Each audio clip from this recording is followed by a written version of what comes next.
जन्मदिन की बधाई हो सोमनाथ। ये लो, तुम्हारे लिए जन्मदिन का खास तोहफा है। जन्मदिन बधाई हो सोमनाथ। क्या रामनाथ, तुम कुछ तोहफा लाए हो कि नहीं, या खाली हाथ ही आए हो? ऐसा क्यों बोल रहे हो? रामनाथ हमारा दोस्त है, आ गया वही बहुत है। वैसे भी मैंने उसे खाने के लिए बुलाया, तोहफा लेने के लिए नहीं।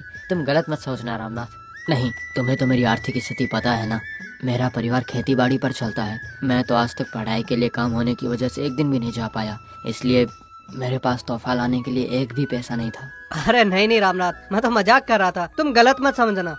तुम केवल आज ही नहीं, मौका मिलते ही उसका जानबूझ के अपमान करते हो। अगली बार ऐसा मत बोलना। चलो ठीक है, अब हम भोजन करेंगे, बातों बातों में देर हो गई है। इस तरह वो लोग भोजन करने के बाद आपस में थोड़ी देर बातचीत करके अपने अपने घर चले जाते हैं। अगली सुबह की बात है। ये क्या? कल माँ ने मुझे जो तोहफा दिया था, पैसे और अंगूठी यहीं पे तो रखे थे मैंने। क्या हुआ है? मेरे कमरे में तो कोई आता जाता भी नहीं है। कल दामोदर और रामनाथ के बिना मेरे कमरे में तो कोई आया ही नहीं था। उन दोनों में से ही कोई ले गया होगा क्या? कुछ समझ नहीं आ रहा है। अगर मैं ऐसा उनसे पूछूंगा तो वो क्या सोचेंगे, मगर पूछना तो पड़ेगा और कोई इलाज नहीं है। उस अंगूठी को माँ ने मुझे तोहफे में दिया था, इसलिए जाके पूछ ही लेता हूँ एक बार। इसके बाद सोमनाथ सबसे पहले दामोदर के घर जाता है और उसे सारी बात बता देता है। क्या अजीब बात है, मैं क्यों लूंगा? मैंने तो अपने खुद पैसे खर्च करके तुम्हारे लिए तोहफा लेके आया था ना। तुम तो जानते हो मेरे पिताजी बहुत बड़े व्यापारी हैं, मुझे पैसों की कहाँ कमी है। मुझे तो चोरी करने की जरूरत भी नहीं है, समझे? अरे तुम तो मुझे गलत समझ रहे हो दामोदर, मैं तुम पर शक नहीं कर रहा हूँ। मैंने तो बस तुम्हें वो बात बताई है। तुम्हारे कमरे में आने वाले मैं और रामनाथ दोनों है ना, पैसे चोरी हो गए हैं, हम दोनों में से किसी का काम होगा ना। मेरी हैसियत के बारे में तुम जानते हो, मैं क्यों चोरी करूंगा भला? मुझे कोई जरूरत नहीं है। अब जो कोई भी बचा है वो सिर्फ और सिर्फ रामनाथ बचा है, उसी ने तुम्हारे पैसे उठा लिए होंगे। वैसे मुझे भी उसी पर शक हो रहा है, क्योंकि परसों भी वो मेरे पास पैसे उधार लेने के लिए आया था, मगर वापस दे दिए थे। फिलहाल वो पैसों के लिए बहुत तरस रहा है, शायद उसी ने चोरी की होगी। ठीक है, चलो फिर उसके पास जाएंगे तो सब कुछ मालूम पड़ जाएगा। इसके बाद वो दोनों मिलकर रामनाथ के घर जाते हैं। रामनाथ, ओ रामनाथ, घर पर हो क्या? नहीं बेटा, रामनाथ तो इस वक्त घर पर नहीं है, बाजार गया है। तुम लोग थोड़ी देर इंतजार करो। ठीक है माँ जी, हम लोग बाद में आ जाएंगे। वो अभी गांव की चौपाल पर ही आएगा, हम भी चौपाल के पास जाकर बैठ जाते हैं, उससे मिल लेंगे। इसके बाद वो लोग रामनाथ का गांव की चौपाल पर इंतजार करने लगते हैं। थोड़ी देर बाद रामनाथ उधर से आता है। अरे तुम दोनों यहाँ पर हो, मुझसे कुछ काम है क्या तुम लोगों को? काम तो कुछ भी नहीं है, तूने अंगूठी और वो पैसे चोरी किए थे ना, उसके बारे में चुपचाप बता दो हमें, वरना हम तुम्हें पुलिस के हवाले कर देंगे। अरे कौन सी चोरी? तुम लोग किस चोरी की बात कर रहे हो? मैं कुछ समझा नहीं हूँ। देखो रामनाथ, कल मेरे कमरे से एक सोने की अंगूठी और कुछ पैसे गायब हो गए। तुम दोनों के अलावा कमरे में कोई नहीं आया था। गायब हो गए पैसे और सोने की अंगूठी को तुम दोनों में से किसी ने चुराया है। दामोदर पर मुझे शक नहीं है, वो दोनों से ज्यादा पैसे वाला है। बाकी बचे तुम, तीसरे आदमी तुम ही तो थे हमारे साथ कमरे में। और तो और अभी तुम्हें पैसों की जरूरत भी थी, यानी कि तुम्हारे कहने का मतलब है कि वो चोरी मैंने की? देखो रामनाथ, उस कमरे में हम दोनों के सिवा तुम थे, तुम नहीं ले सकते तो कौन लेगा? चुपचाप उन्हें वापस दे दो। मैं सच बोल रहा हूँ, वो चोरी मैंने नहीं की थी। तुम तो मुझे अच्छी तरह से जानते हो, फिर भी मुझ पे शक कर रहे हो। क्या कह सकते हैं, बड़े पैसे देखकर हर किसी को लालच आ जाता है। हम दोनों को तो पैसों की जरूरत है नहीं, तुम्हें ही तो अपना घर चलाने के लिए पैसे चाहिए थे और तुमने उधार भी लिए थे। आंखों के सामने उतने पैसे दिखने पर तुम्हें लालच आ गया होगा। उन्हीं पैसों से तुम घर के लिए सामान लेकर आए हो बाजार से, मुझे पता है। इतने में सोमनाथ के घर पर काम करने वाली बाई उधर से गुजरती है। तीनों को झगड़ते हुए देखकर वो उनसे कहती है, क्या बात है? कुछ चोरी जैसे शब्द सुनाई दिए, क्या बात हो रही थी यहाँ? अब कुछ भी नहीं, कल मेरे कमरे से पैसे और अंगूठी चोरी हो गए। उनको किसने चोरी किया, बस उसी के बारे में बात कर रहे थे बस। अंगूठी वही जो कल तुम्हारे कमरे में रखी थी। कल कमरे की सफाई करते हुए नीचे जमीन पर गिरी थी, तो मैंने उसे उठाकर तुम्हारी माँ को दे दिया ताकि वो उन्हें अच्छे से संभाल कर रख दे। ऐसा है क्या? हम लोग भी यही सोच रहे थे कि घर में ही कहीं होंगे, इतने में तुमने आके बता ही दिया। ठीक है, अब तुम जाओ। अरे उसने कहा कि वो तो घर पर ही है, खामखा हम लोग रामनाथ पर शक कर रहे थे। ठीक है रामनाथ, मुझे गलत मत समझना भाई। माना कि कुछ सालों से खेती बाड़ी ठीक नहीं चल रही है, पैसा ना होने की वजह से बहुत मुश्किलें झेली है, मगर मैं कभी ऐसी हरकतें नहीं करूंगा दोस्त। अच्छा होगा कि सच्चाई सामने आ ही गई, वही काफी है।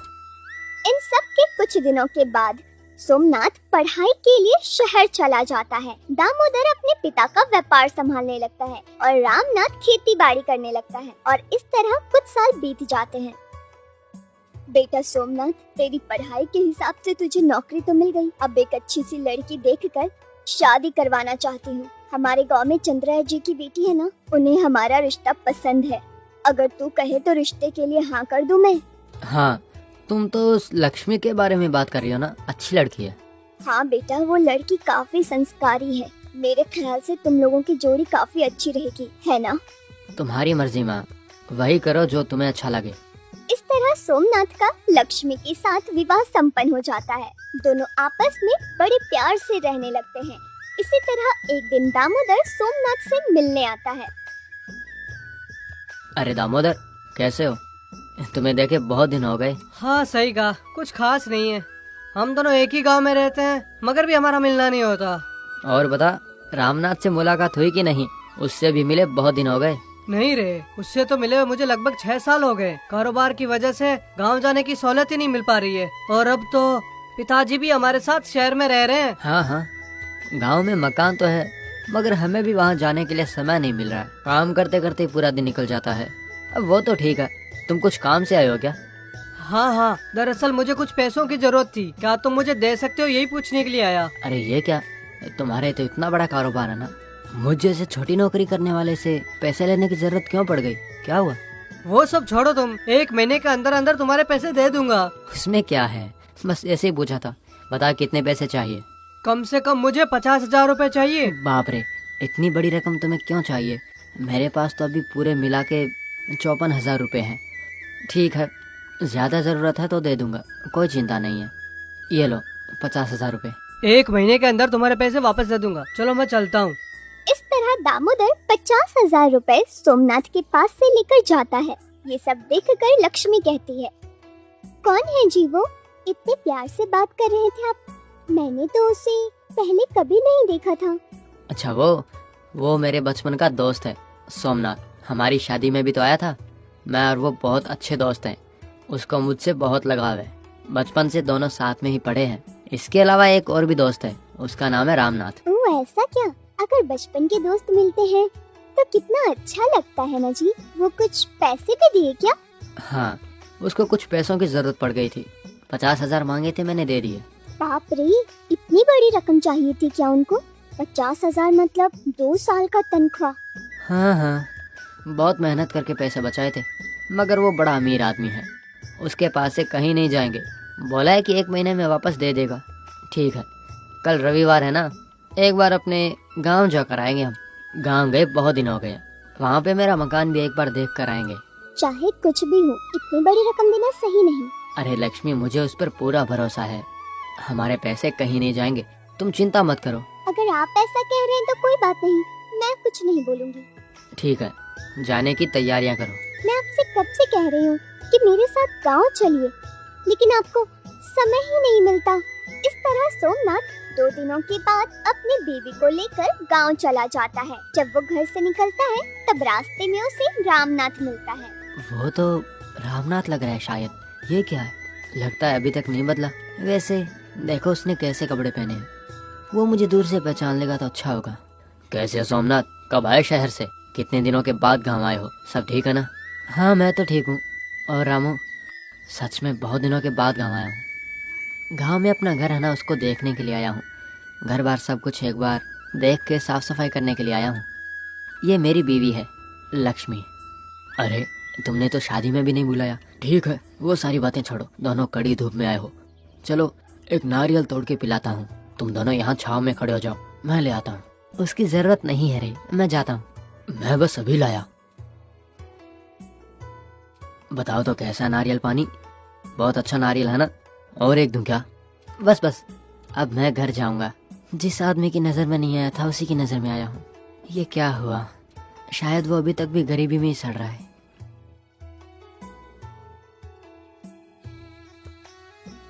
ये जो रामनाथ हमें अभी रास्ते में मिले थे, क्या वो आपके बचपन के दोस्त हैं? एक दोस्त तो परसों हमारे घर पर आए हुए थे। दामोदर और रामू आपके दोस्त हैं? हाँ, सही कहा तुमने, यही वो दूसरा दोस्त है रामनाथ। वो गांव में रहकर अभी भी खेती बाड़ी कर रहा है। उसकी हालत देखी ना तुमने? अपनी जमीन बेचकर वो उसमें मेहनत करने वाले मजदूर की तरह दिख रहा था। उसको देखना भी अच्छा नहीं लग रहा है। ऐसी बात है क्या? वो क्या कह रहे थे? कितने प्यार से आपके पास आए वो। जैसे ही आपको देखा आप पर उनको बहुत नाज था। क्यों नहीं होगा प्यार और गौरव? वो मुझ जैसा पढ़ा लिखा नहीं है ना, उसके पास नौकरी भी नहीं है। अब जब वो मुझसे प्यार करेगा तभी तो मैं उसको जरूरत पड़ने पर पैसे उधार दूंगा ना। ये गौरव मेरे लिए नहीं, मेरे पैसों के लिए दिखाया जाता है, समझी? एक तरफ तो आप उन्हें अपने बचपन का दोस्त कह रहे, लेकिन उनकी आर्थिक स्थिति सही ना होने पर आप उन्हें कम समझ रहे हैं।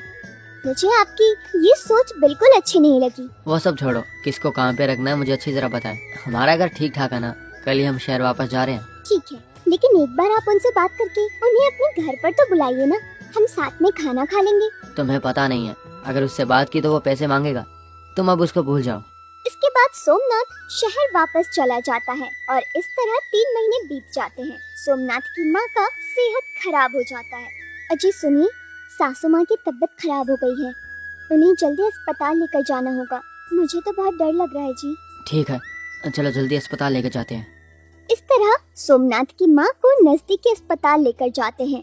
डॉक्टर उनको देखकर कहते हैं, बीमारी ज्यादा होने की वजह से जितना जल्दी हो सके उतना जल्दी उनका ऑपरेशन करना होगा, नहीं तो उनको बचा नहीं पाएंगे। ठीक है डॉक्टर साहब, आप तुरंत ही ऑपरेशन कर दीजिए। और वैसे ऑपरेशन का खर्चा कितना होगा? टोटल खर्चा 60,000 रूपए तक हो सकता है। जाइए, आप पैसों का इंतजाम कीजिए, मैं ऑपरेशन की तैयारी करता हूँ। अरे बाप रे, 60,000 रुपए? ठीक है डॉक्टर, मैं कैसे भी करके पैसों का इंतजाम करता हूँ। आप बस ऑपरेशन की तैयारी कीजिए। इसके बाद सोमनाथ अपनी माँ को अस्पताल में भर्ती करके घर वापस आता है। अब 60,000 रुपयों का इंतजाम हम कहाँ से कर पाएंगे जी? आपने डॉक्टर से कुछ पैसे कम करने को कहा था या नहीं कहा था? वो लोग पैसे कम नहीं करेंगे, पैसों के लिए तुम चिंता मत करो।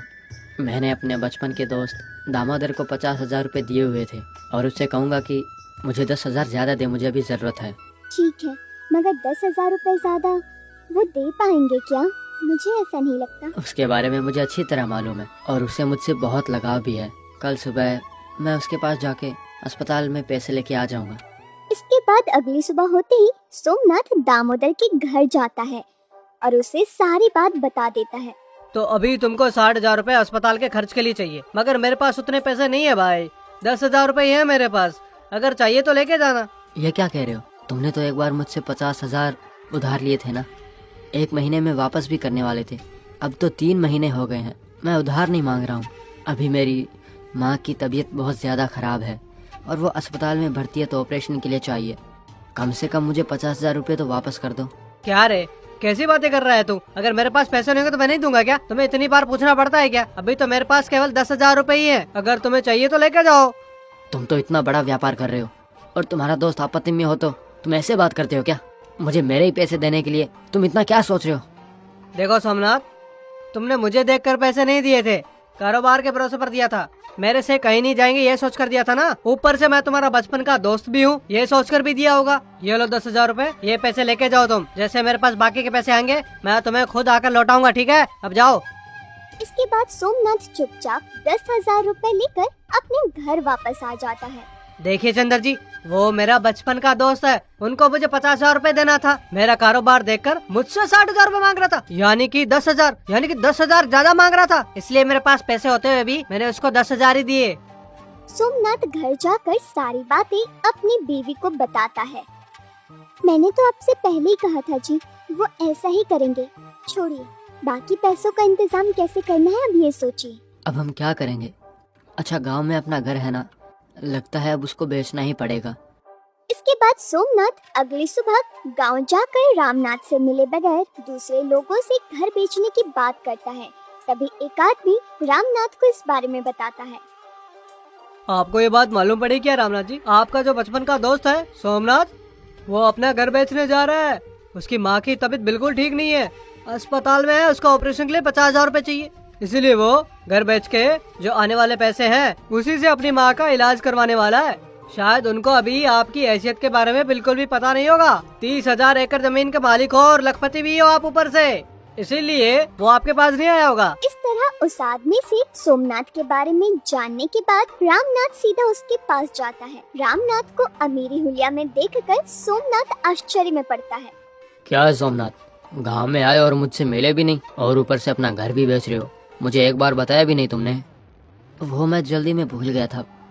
हाँ, मैं अपना घर बेच रहा हूँ। मुझे अब पैसों की सख्त ज़रूरत है, इसीलिए। मैं यहाँ सब कुछ पता करके ही आया हूँ। सिर्फ 50,000 के लिए अपना घर बेचने जा रहे हो? माँ के ऑपरेशन के लिए 50,000 रुपये तुम्हें मैं दे दूंगा अभी। ये लो पैसे, रख लो। मतलब कि तुम मेरा घर खरीद रहे हो? तुम्हें घर बेचने की कोई ज़रूरत नहीं है। तुम मेरे बचपन के पक्के दोस्त हो। तुम्हें मैं मुश्किल झेलता हुआ कभी नहीं देख सकता। पहले तुम पैसे लेकर जाओ और जल्दी जाके माँ का इलाज कराओ। वो तो ठीक है, मगर तुम्हारी आर्थिक स्थिति तो बहुत कमज़ोर थी, तो फिर ये पैसे तुम मुझे कहाँ से ला के दे रहे हो? तब पहले बारिश नहीं हुई थी, और जब हुई थी तो बाढ़ की वजह से पूरी फसल बुरी तरह खराब हो गई थी। खेती बाड़ी में लगाए पैसे भी वापस नहीं आते थे। हम पूरी तरह से कर्जों में डूब गए थे। मगर कुछ सालों से बारिश अच्छी हो रही है और फसल भी बहुत अच्छी होती जा रही है। ऊपर से 10 एकड़ जमीन के साथ मैंने 20 एकड़ और खरीद ली, और परसों ही नारियल की फसल हाथ में आई तो उनसे पैसे बच गए थे।